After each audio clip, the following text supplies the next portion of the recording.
Hey, what's going on, Easy fam? It's your boy RAYEZY, man, and I'm back with another bang. Making this shit look easy, man, because Easy does it straight like that, just like that, and that's just what it is, man. Alright, guys, let's get right into this video. We're not gonna waste no time, but y'all already know I'm dropping bangers every day. Alright, so let's get into this video, man. Next stop, 200 subs. Alright, guys, before we get into this video, though, make sure you like, comment, share, and subscribe, man. Alright, so guys, today I'm reacting to the most beautiful life goes on. Alright, a story of BTS. Alright, and y'all know I'm here for it. So let's get into this video, man, and check it out. And your boy at the same time get to learn a little bit more about BTS. Alright, so let's go. Baby, go and sit down. What are you doing? What are you doing? I want to shake. Can you go in the shower, please? Oh my god. Anyways, though, guys, let's go. Asian Theory presents.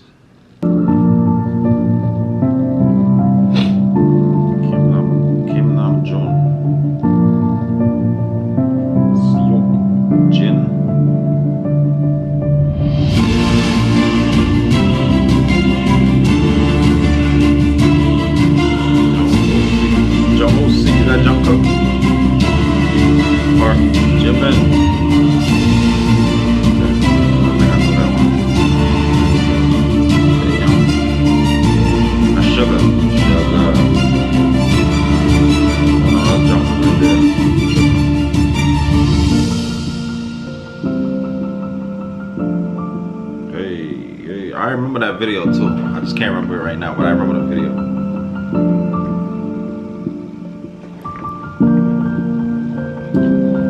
Guys, I should have got some popcorn for this video because it's gonna be long. Let's go. BTS.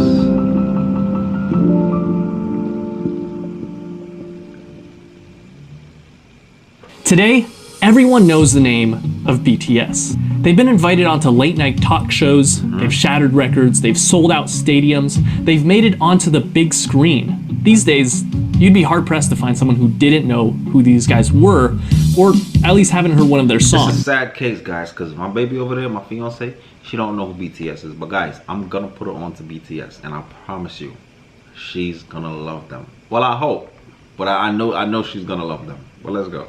And if they don't, either they've been comment down below if y'all want to see that video, guys. Living under a rock, or they're 100 years old. Exactly. The success of the Bangtan Boys is worldwide, but it wasn't always like this. And it all started with one man. Hey, big YG. YG wanted to make himself a rap group. In the late 90s, he experimented with this idea with different trainees, eventually choosing 7 members. And while 3 of them eventually left, the remaining 4, Teddy, Danny, Jinhwan, and Baekhyun, debuted in 1998 as One Time. Their first album, titled One For Your Mind, was one of the year's best-selling albums and won several awards, including the Global Disc and SBS Music Awards for Best New Artist and KMTV's Award for Best Hip Hop Artist. The group enjoyed moderate success and released 4 more albums before going on indefinite hiatus in 2006 due to their mandatory military service.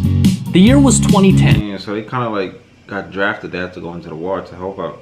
And the 5-year-old company, Big Hit Entertainment, had previously signed 2 artists, 88 and 2AM. They had their share of successes, but they were very traditional K-pop groups. Big Hit wanted a fresh, new sound, and upon listening to One Time, CEO Hitman Bang Si-hyuk had decided that that was the sound that he was looking for. And on top of that, the youth needed someone to relate to, and more importantly, look up to. He had decided he would create a hip-hop group.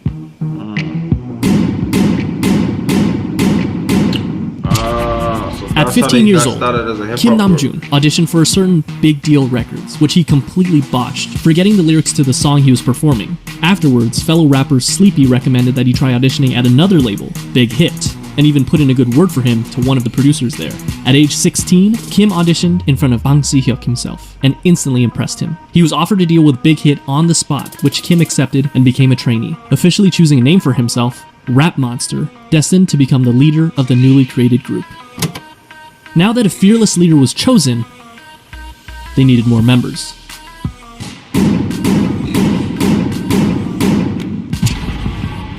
Min Young-gi was a 17-year-old living in Daegu, an avid basketball player and rapper. He had been interested in music, especially rap, from a very early age, and despite his parents' disapproval, started performing as a rapper while still in high school. He quickly gained attention as a rapper and producer in the underground hip-hop scene. One day he saw a flyer for a rap competition called Hit It and decided to participate. And although he only placed second, the company hosting the competition, you guessed it, Big Hit, decided to sign him on as a producer. Hitman Bang spoke with him afterwards, convincing him to join a newly created hip-hop group. He told him to just focus on rapping and assured him that he wouldn't need to dance. He was lying. And just like that, the new group had a second member, known as Suga, a combination of the first two syllables of shooting guard, his favorite position in basketball. But they wouldn't stop there. Rappers were nice, but Big Hit actually needed a dancer. Jung Ho-seok always loved dancing. He was in the starting lineup of the dance crew Neuron in his hometown, Gwangju. He was good at it too, winning several local championships and even winning a championship at the national level in 2008. When he decided to audition for JYP Entertainment though... They always kind of destined for it though. He already used to rap a little bit, he already danced a little bit. They was destined for it. After a few rounds of auditions, he was cut. Fortunately, he didn't give up and went to his second option, a smaller, lesser-known company, Big Hit Entertainment. His dance skills and strong understanding of rhythm made him an instant favorite, and he was signed on as J-Hope. Not only that, but they saw potential in him to become a rapper, which at this point he had little experience with. However, J-Hope quickly felt that he wasn't a good fit and decided to leave Big Hit until RM convinced both J-Hope and Big Hit that the group wouldn't be complete without him. He was right. 아니 근데 형 항상 중앙보야 아니면 종호석 와야 된다고 종호석 안 오면 시라고 했다고 멤버 그냥 믿고 간 거야 나 그냥 오래 했고 멤버 보고 왔어 멤버 보고 왔어 진짜 근데 나는 진짜 네가 그 예약 With the addition of J-Hope, the rap line was complete. Now they needed some singers. Now, just like how RM, an amazing rapper with a ton of experience, was chosen as the first official member of the rap line, it would only make sense that a legendary singer and dancer would be the perfect first member of the vocal line. Right?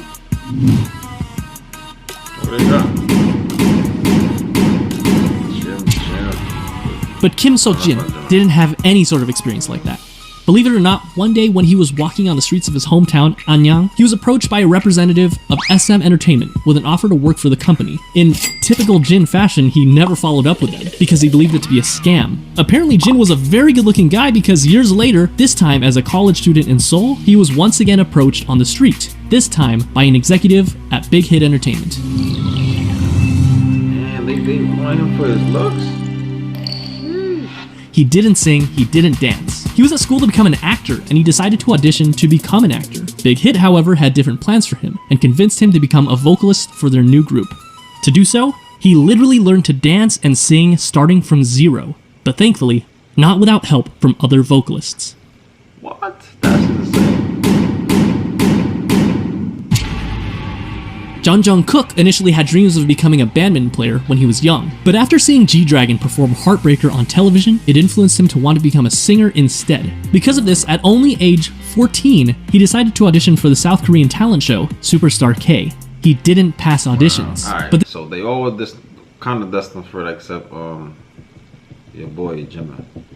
They just snatched him up because of his looks. That's crazy. this was just enough to catch the eye of not one company, not two companies, but 7 different companies. This included JYP, FNC, Woollim, Starship Entertainment, TS, Cube, and of course, Big Hit Entertainment. So why did Jungkook, given the choice of all these bigger companies, decide to go with the relatively smaller company, Big Hit? The answer was simple. Because he thought, and I quote, RM was cool, so I wanted to sign with them. That brings the number of members to 5. The next member of BTS was just as surprised to find Big Hit as Big Hit was to find him, and it almost didn't happen.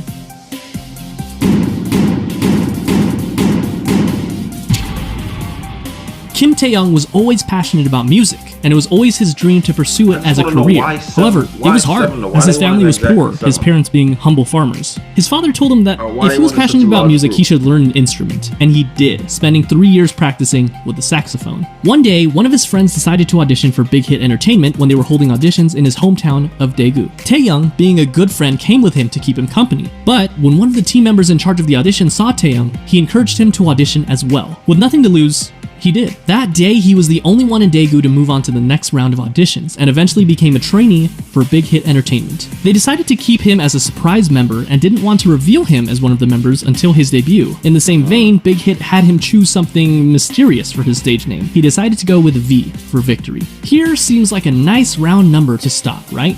6 members for a new hip-hop group, 3 rappers and 3 vocalists. It seems like a complete group, but still there was something missing. Someone was missing. Someone that could take this already great group of artists and push it even further to achieve perfection. A powerhouse. Someone so naturally talented that they could stand out in a room full of already talented artists. This project that Big Hit had embarked upon needed a capstone.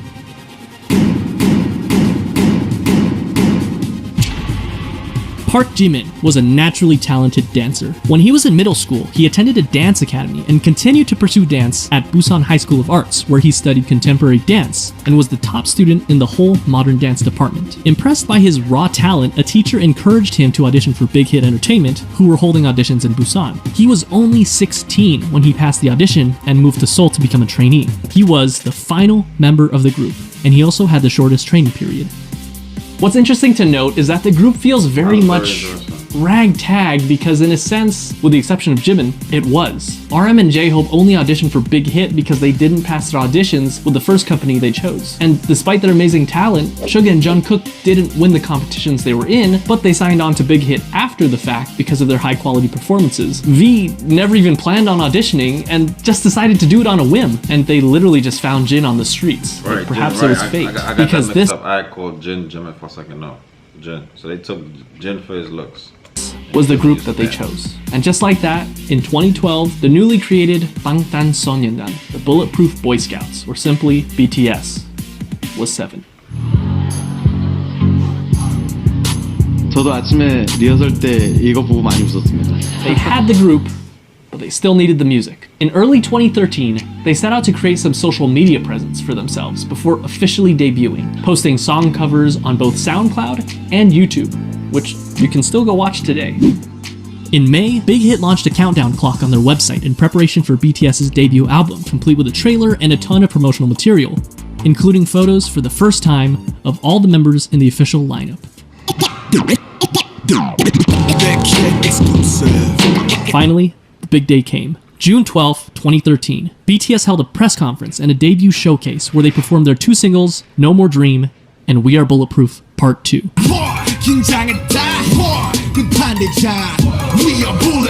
The same day, the Too Cool for School album, as well as the music video for No More Dream, were released. Check it out. The very next day, BTS performed the song again on their official debut stage on Mnet's M Countdown. This was the world's first taste of BTS. Commercially, the album didn't do extraordinarily well. The lead single, No More Dream, peaked at 124 in Korea, and the album sold only 24,000 copies during its first year. Bulletproof Part 2 didn't even chart. The first year wasn't all that great for BTS, but despite everything, people saw them. People saw the sparkle in their eyes and their limitless potential. And they were hot, of course. On July 9th, ARMY was established as BTS's official fandom. They made their comeback only 2 months later in September when they released their single No, along with their EP, part 2 of what would be their school trilogy, Oh, Are You Late 2. In the music video for the single, they made a commentary on the harsh Korean education system, along with their previous themes of hopes and dreams. No peaked at 92 in Korea, but also quickly fell off the charts. The album debuted at number 4 on the Gaon Weekly chart and was the 55th best-selling album in South Korea that year. This was enough to secure them the coveted New Artist of the Year award at the Melon Music Awards, the Golden Disc Awards, and the Seoul Music Awards.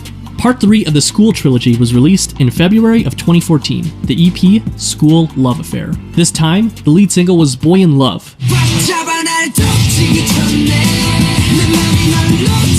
and the other single being Just One Day. The album, as well as both singles, enjoyed moderate success, with the album topping the Gaon album chart as well as making its first international appearance at number 3 on the Billboard World Albums chart. The album also marked their first distinctive change in theme, focusing more on school life and young love, as evidenced by their Boy in Love music video. They also held their first fan meetings with a crowd of 3,000 in Seoul. BTS was doing well. That is, until July. This is, unfortunately, a dark chapter in the lives of BTS and ARMY. That's right, American Hustle Life. I'm joking, of course, but American Hustle Life was a reality show put together by Mnet that brought BTS to Los Angeles, where they had the unique opportunity to learn the true ways of hip-hop from the masters. And it was a pretty darn cringy opportunity, but an opportunity nonetheless. Whatever you do, just don't watch the Warren G version of Boy in Love. You've been warned. However, cringe and all, the trip proved fruitful for BTS, making connections, performing their first US concert for free in front of 200 fans, as well as their first appearance at KCON. The next month, in August, BTS released their first full-length studio album, Dark and Wild. The album featured 2 singles, Danger and War of Hormones. The album featured a marked shift in sound with a touch of R&B and electronica. It was met with moderate success. It peaked at number 2 in Korea, selling over 200,000 albums. In October and again in May of the following year, BTS went on their first and second concert tours, known as the Red Bullet Tour, where they visited 13 different countries, including Japan, the Philippines, Australia, the US, Mexico, and many others. They also came out with their first Japanese album in December, Wake Up, featuring many Japanese versions of their songs as well as original tracks Wake Up and The Stars, followed by a Japan tour and a solo concert in Korea.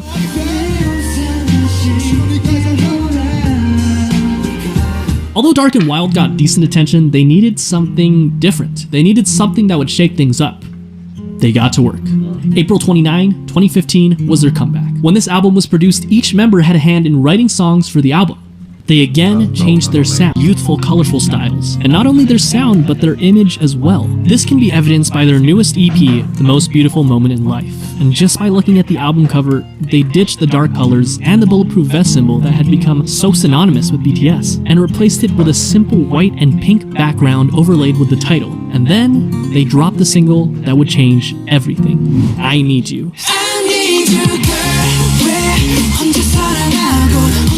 It was sentimental, it was hopeful, it was new. Just by looking at the music video, we can see that BTS has also ditched their punk bad boy image and replaced it with a more real, vulnerable, down-to-earth, and youthful feel. This proved to be the change that BTS needed for mainstream success. Billboard called it one of the greatest K-pop songs of the decade. It charted at number 5 in Korea, and even led them to their first music show win on SBS MTV's The Show. And that wasn't all, they released their second single, Dope, on June 24th, which started off with a poignant line from RM.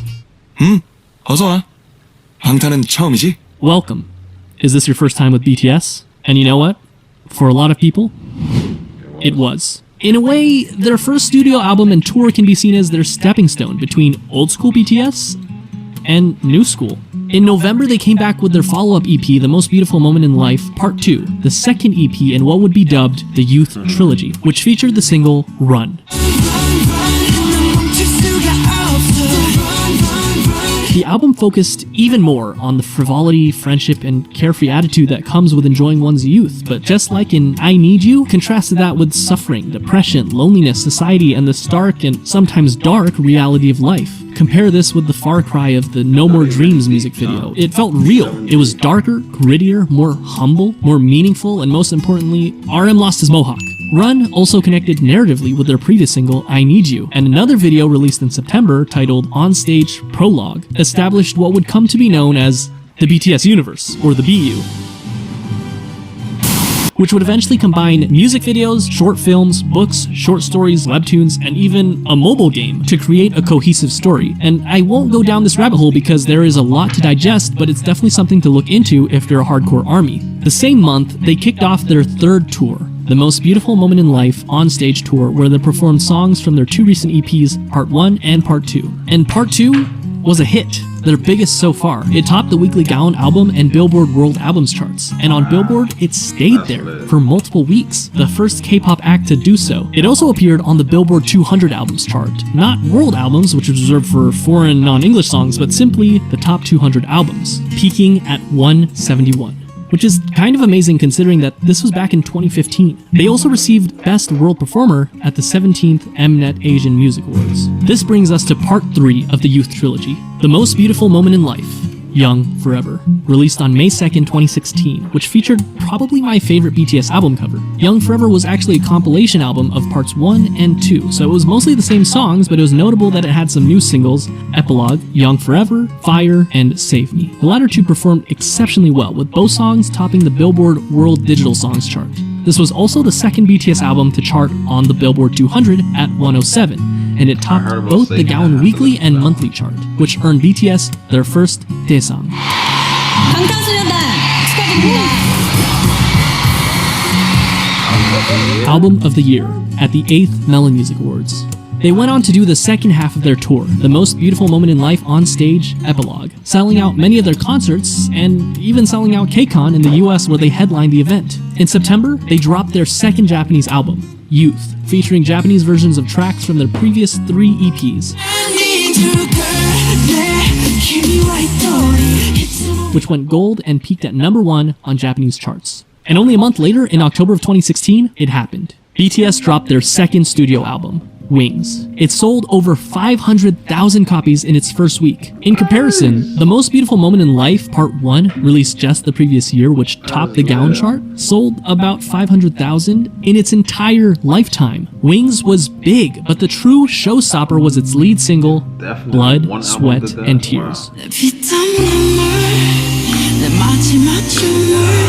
which got them their first all-kill, topping 8 music charts in South Korea. Its music video gained 6 million views in the first 24 hours, which broke the YouTube record for the highest number of views of a K-pop group music video within 24 hours. The album hit number 26 on the Billboard 200, the highest ever charting K-pop album on Billboard. They ended up selling 1.5 million copies in South Korea in 2016 alone, and it netted them the Artist of the Year award at the Eminent Asian Music Awards that same year, the first non-Big 3 artist ever to receive that award. 수상자는 방탄소년단.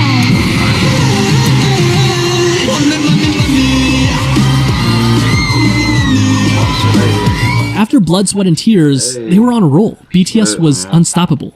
In February of 2017, they released the instant hit Spring Day, which, quoting a Korean reviewer, embodied nostalgia and sorrow and opened a new chapter in BTS's aesthetics and lyricism, and attracted fans across generational boundaries. Which, by the way, is still on Korean charts after nearly 4 years, and the same day I'm writing this, it ranked number 53 on Melon. It won Song of the Year at the 9th Melon Music Awards. After the release of Spring Day, they went on yet another tour, the 2017 BTS Live Trilogy, Episode 3, The Wings Tour. The tickets sold out within minutes, including in the United States, the first K-pop artist to do so, and went on to win Best Social Artist at the Billboard Music Awards. The first for a Korean artist, but they would go on to win this award 4 years in a row. The next year was a period of massive growth for both the group's popularity as well as their style. They released the Love Yourself series, starting with Love Yourself Her in September of 2017, Love Yourself Tear in May of 2018, and Love Yourself Answer in August of 2018. 3 albums that gave us some of the most classic BTS songs that we know and love today, such as Mic Drop,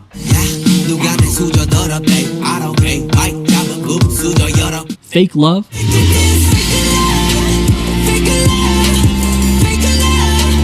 Euphoria,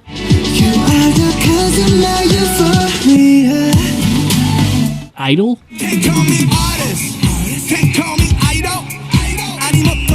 and of course,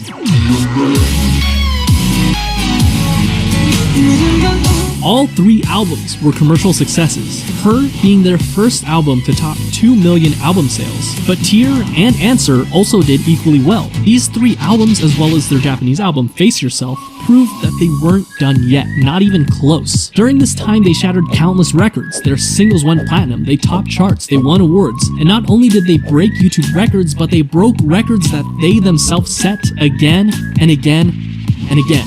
This is the period where BTS really started enjoying global recognition, working with huge Western artists such as Nicki Minaj, Designer, and Steve Aoki. It wasn't their first time having international features on their songs, but it was definitely the biggest. And even though they were already, without a doubt, the biggest act to ever come out of South Korea, they had their eyes set even higher. They went on tour once again for the Love Yourself World Tour. During this tour, they collaborated with Steve Aoki to make the song Wasted on Me.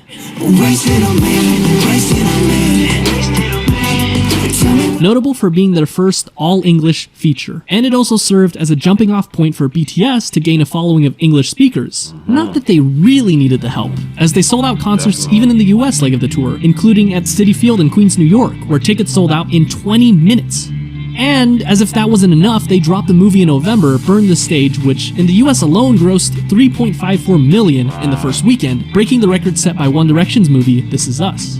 In September, RM had the unique opportunity to speak at the United Nations, where he spoke of anti-violence and self-love. 2 years later, he would be offered to speak on a second occasion about persistence and hope in the face of challenges. And to top it all off, in October, the president of South Korea awarded every member of BTS the 5th class Hwangwon Order of Cultural Merit for outstanding meritorious services in the field of culture and art, which is one of the highest South Korean orders of merit one can receive. And that's no exaggeration. 2019 estimates put BTS's contribution to the South Korean economy to the tune of $4.65 billion each year, an equivalent to 0.3% of the country's GDP. They were the youngest to ever receive the honor. 2019, BTS invited to the Grammys, Time Magazine, Billboard. BTS entered a new era. Not an era of simply global recognition, but global dominance. April 12th, 2019, enter Map of the Soul Persona. First things first, you can't mention Map of the Soul Persona without mentioning Boy With Love. It was simple math. What do you get when you cross the singer of one of the best charting songs of all time that went platinum 59 times in 13 different countries with, without a question, the most globally dominant pop group of all time? Well, you get this.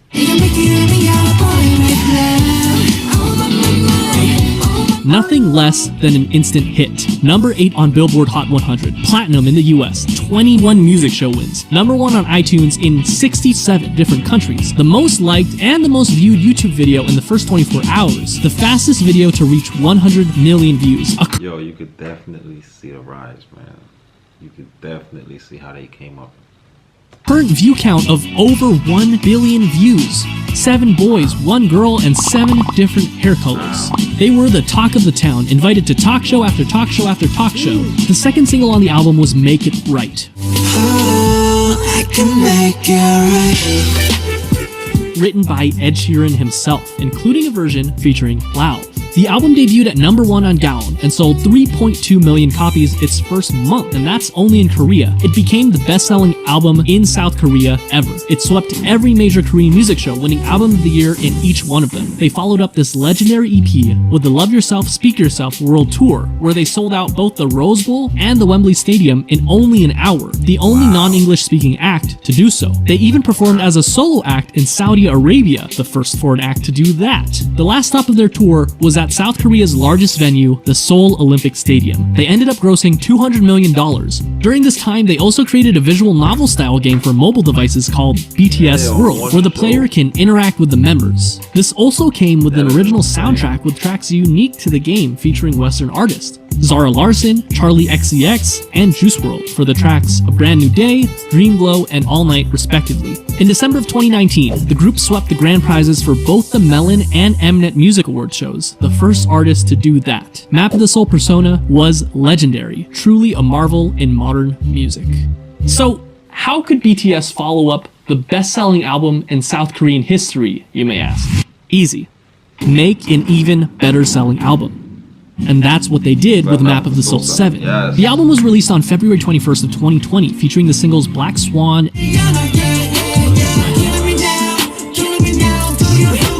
and On,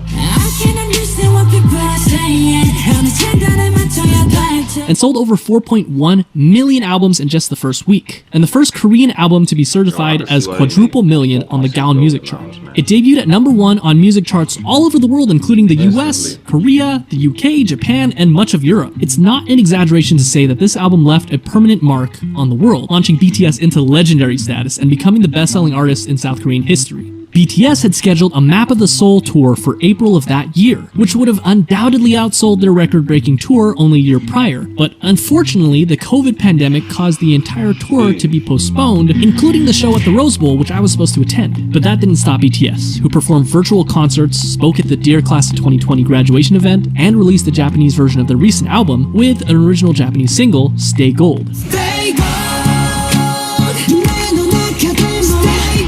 And to top it all off, this was only June. At this point, it was clear that BTS had already dominated their home turf, and they had topped the music charts all over the world. This time, their sight was set for the very top.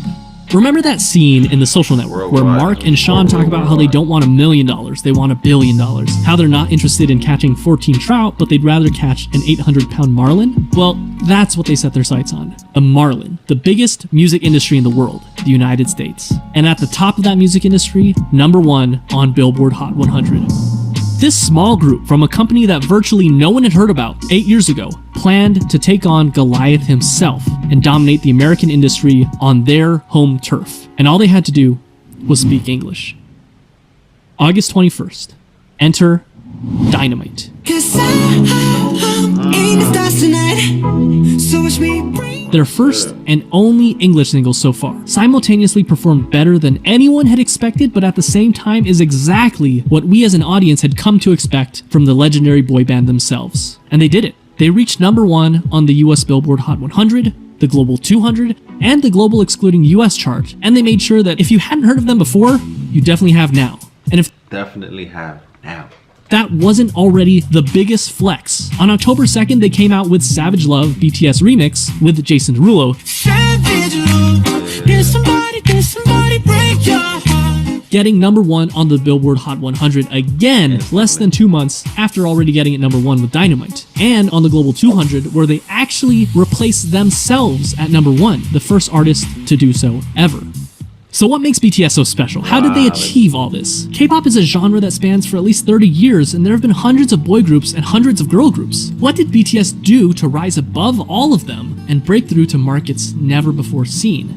Historically, the boy band industry has been dominated by white English-speaking bands. And the fact that BTS has not only held their own, but blew any sign of competition out of the water on a global scale can be attributed to nothing less than their talent, hard work, and a bit of a 1 in a million miracle. They did it through their own blood, sweat, and tears, so to speak. Around the world, we see that boy bands have pretty much fallen into obscurity, but BTS is thriving. And though I've stated this all before, it's worth saying again, in contrast to other bands who would sing about romantic relationships with girls and what some would call predictable bubblegum pop tunes, BTS is continuously pushing the envelope and changing their styles. According to an article by Vulture.com, they describe this style as much less a successor of the Backstreet Boys and more of the successors of Michael Jackson, whose choreography and charisma were unprecedented. While of course there's a lot of love for the angelic vocals of BTS, rap has also played a very important part in creating their own style. In stark contrast to the typical boy band where every member sings, it's so refreshing when you're in the middle of a song and you hear RM's raw rapping skills, J-Hope's energy, or Suga's soul put into every single line. Interestingly enough, at the first glance, it seems that the success of BTS was miraculous, despite not being part of the Big Three, but it can also be argued that their success was because of their separation from the Big Three. Their label, Big Hit Entertainment, whose founder emphasizes artistic freedom more than anything else, allowed them to make their own sound.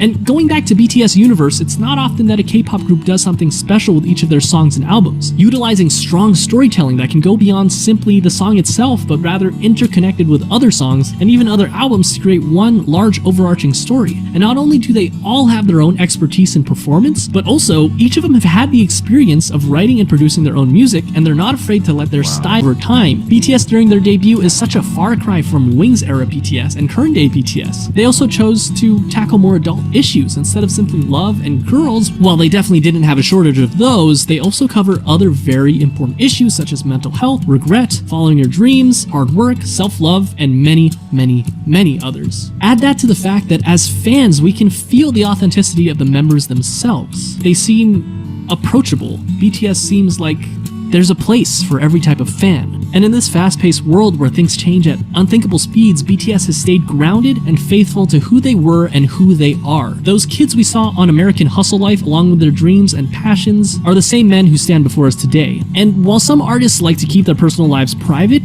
BTS gives us a look at their personal lives through their vlogs, which allow us to become more connected to them than ever before. What is truly amazing is that, with the exception of just one single, they're doing this all while singing in their native tongue, Korean. Their music holds so much power that it literally breaks through the barriers of language. And no, they're not done yet. Today, November 20th, they're releasing their 5th studio album, B. Their singles on the album, Dynamite and Life Goes On. And chances are, life will go on for BTS. And chances are they'll continue to break even more records. They've shown that they're capable of dominating music charts across the world and even reaching across the Pacific Ocean and conquering the music industry in the United States. What's next for them? Mars? In any case, they've only started in 2013 and BTS is as strong as it's ever been. As far as we know, they will only continue to light it up like a dynamite. Hey, he couldn't have said that. Listen, man, he couldn't have said that any better than that. Light it up like dynamite, man. It's enough. I feel like that song represents them to the fullest. That's my favorite song. But no, this story slash documentary was actually lit. Your boy learned a lot. You know what I'm saying? This was good, man.